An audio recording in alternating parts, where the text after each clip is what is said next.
Hari ini saya ingin menjelaskan mengapa kita salah paham tentang kebebasan berpendapat.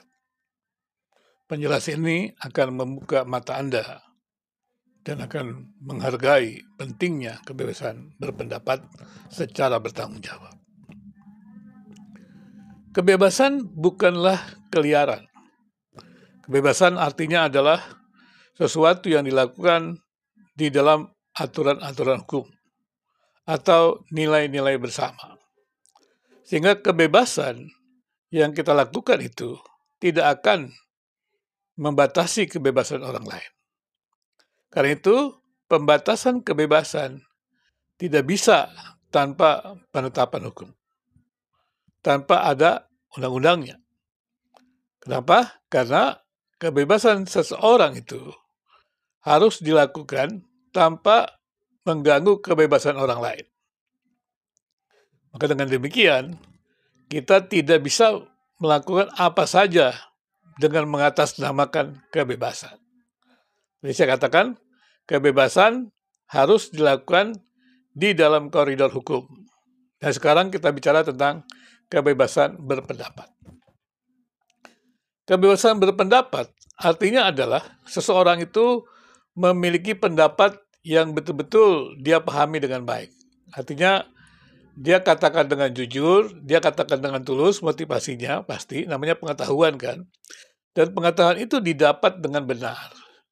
Bukan sesuatu yang dilakukan untuk menipu orang lain atau merugikan orang lain. Karena itu, ketika kita berpendapat, maka pendapat kita mestinya memberikan kontribusi bagi orang lain. Pendapat kita bisa merupakan evaluasi, pendapat kita bisa merupakan kritik, pendapat kita bisa merupakan pemberitahuan tentang informasi baru, pendapat kita bisa merupakan informasi mengenai teori-teori baru, pendapat kita juga bisa merupakan pengembangan teori baru. Nah, di sini berarti pendapat itu kualifikasinya bergantung pada tingkat literasi seseorang. Ya. Maka dengan demikian, kalau kita bicara tentang kebebasan berpendapat, mengapa itu diberikan? Tujuannya adalah supaya setiap orang bisa memberikan kontribusi positif kepada orang lain. Dan dengan kebebasan itu, setiap orang juga bisa memberikan perubahan-perubahan yang baik, pikiran-pikiran yang baik bagi kesejahteraan masyarakat. Dan kemudian juga bagaimana tentang kebebasan di dalam beragama. Demikian juga ketika kita berbicara tentang agama, kita bebas berpendapat. Tapi pendapat kita adalah sesuatu yang tentunya kita paham. Kalau kita tidak paham, kita katakan itu pendapat kita, itu bukan pendapat kita. Pendapat yang kita tidak tahu pendapat siapa. Jadi kita tidak berhak mengatakan itu pendapat kita, padahal kita tidak tahu. Seperti misalnya kalau kita bicara tentang agama yang berbeda, di mana orang saling menafsirkan agama yang berbeda, seperti misalnya juga para apologetik agama yang menjelaskan agama lain. Itu bukan kebebasan berpendapat. Kalaupun mereka bertanya, ya mereka bertanya di dalam arti kata tergantung kepada yang menjawabnya. Karena yang menjawab kan bebas berpendapat.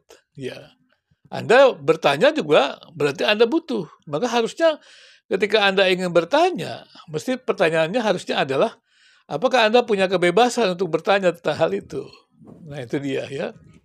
Artinya kalau memang Anda ingin tahu, tapi kalau Anda ingin misalnya dengan cara-cara yang tidak baik menjatuhkan orang lain, itu bukan kebebasan. Karena kebebasan itu dilakukan secara positif. Dia kritik yang membangun, dia evaluasi yang membangun, dan segala sesuatu yang baik. Demikian juga dalam politik. Kebebasan berpendapat dalam politik, ya bukan berarti kemudian kita mengembangkan framing-framing jahat. Seperti yang terjadi saat ini. OCCRP tidak pernah menemukan korupsi daripada Joko Widodo, mantan presiden ke-7. Tapi orang menggoreng-gorengnya, oh itu OCCRP mengatakan Joko Widodo korupsi. Nah ini bukan kebebasan berpendapat. Berarti dia tidak punya pendapat, tapi ya menurut saya ini betul, ini namanya framing jahat. Dan harusnya dia tidak boleh mengatakan itu. Apalagi itu polling lagi, kan sudah dijelaskan, polling tidak, mereka juga tidak menemukan, masih saja digoreng terus. Apakah itu kebebasan pendapat? Tidak.